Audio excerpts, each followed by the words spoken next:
What is the relationship between interest rate and investment? So, if investment is dependent on interest rate, then and if there is an inverse relationship between both of the variables, as we studied in the previous class, then what exactly is the relationship? How interest rate is successful in impacting investment? And for that, we also will have to understand marginal efficiency of capital. What is it?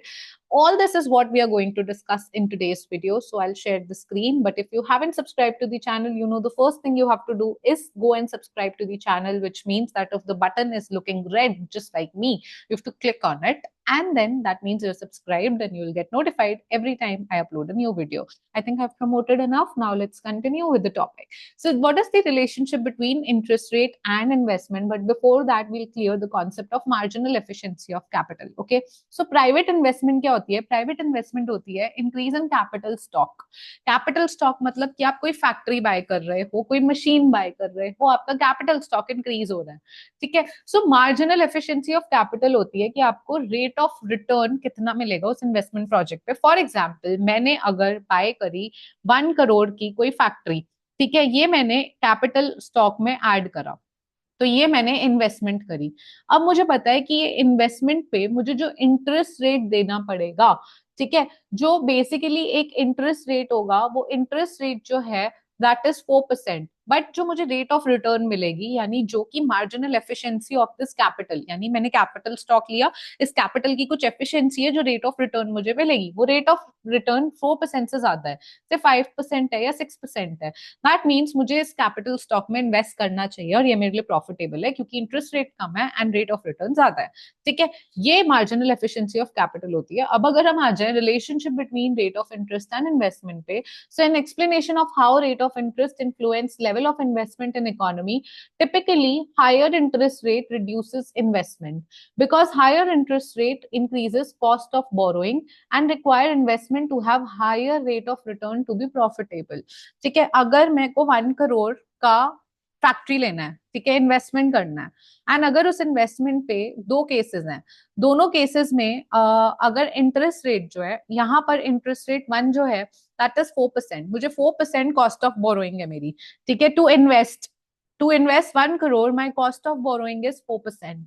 And in other case, my cost of borrowing is 10%. So my cost is higher. And to cover it, मेरा जो return है इस capital पे, वो greater than 10% होना चाहिए, यहाँ पे greater than 4% होना चाहिए. Say for example, अगर मेरा rate of return जो है वो 7% है, तो 4% पे तो beneficial है, लेकिन अगर 10% cost of borrowing है, तो मेरा return जो है वो profitable नहीं है.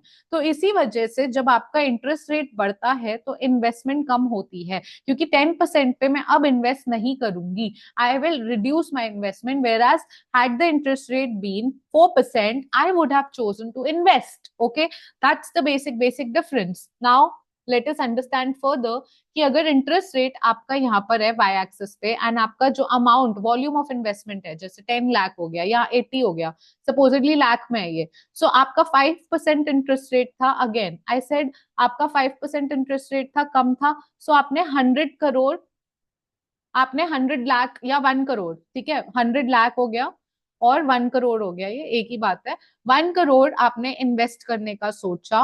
क्यों सोचा? क्योंकि अब आपका जो इंटरेस्ट रेट है वो 5% है, तो आपका rate of return greater than 5% होगा, तो आपको चलेगा. लेकिन अगर आपका 8% है, अगर आपको इंटरेस्ट ज्यादा देना पड़ रहा है, आपकी कॉस्ट ऑफ बोरोइंग इंक्रीज हो गई है, सो आप इन्वेस्टमेंट कम कर दोगे, 80 ही कर दोगे, 100 नहीं करोगे, क्योंकि शायद इस पे रेट ऑफ रिटर्न आ जाए, इस पे तो नहीं आएगा 100 पे. That is the point. Okay, so the real cost of borrowing rises, fewer investment projects are profitable. So as the real cost of borrowing rises, real cost of borrowing मतलब interest rate rise होता है, तो जो आपका fewer investment project होते हैं वो profitable होते हैं, ठीक है. If interest rate rises from 5% to 8%, अगर आपका interest rate जो है वो 5% से 8% पे increase हो गया है, then we get a fall in amount of investment from 100 crore to 80 crore. If interest rate are increased, then it will tend to discourage investment, क्योंकि अब इन्वेस्टमेंट की अपॉर्चुनिटी कॉस्ट ज्यादा है, इन्वेस्टमेंट की कॉस्ट ऑफ बोरोइंग ज्यादा है, ठीक है. With higher rates it is more expensive to borrow money from bank. Saving money in bank gives higher rate of return, therefore using savings to finance investment as an opportunity cost of lower interest payment. ठीक है, ये समझ आ गया पूरा concept. ये बोल रहे हैं कि अब आपका इन्वेस्टमेंट, अगर इंटरेस्ट रेट आपके बढ़ जाएंगे बोरो करने के मनी, तो आपको बोरोइंग पे ज्यादा पैसा देना पड़ेगा इन्वेस्टमेंट पे, और इन्वेस्टमेंट से रिटर्न नहीं आ रही। जबकि आप अगर सेव करोगे बैंक अकाउंट में तो आपको रेट ऑफ रिटर्न ज्यादा मिल रही है, तो आप वो सेव कर लोगे पैसा rather than you invest that money. That is why inverse relationship between rate of interest and investment, and I hope that's clear.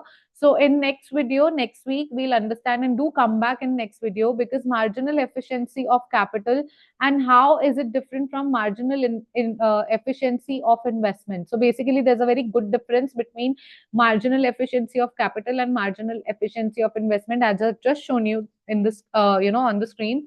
And it's very amazing concept. So do come back on Monday to understand that, what exactly is the difference between the two things, marginal efficiency of capital versus marginal efficiency of investment. And I'll see you from Monday onwards with these videos.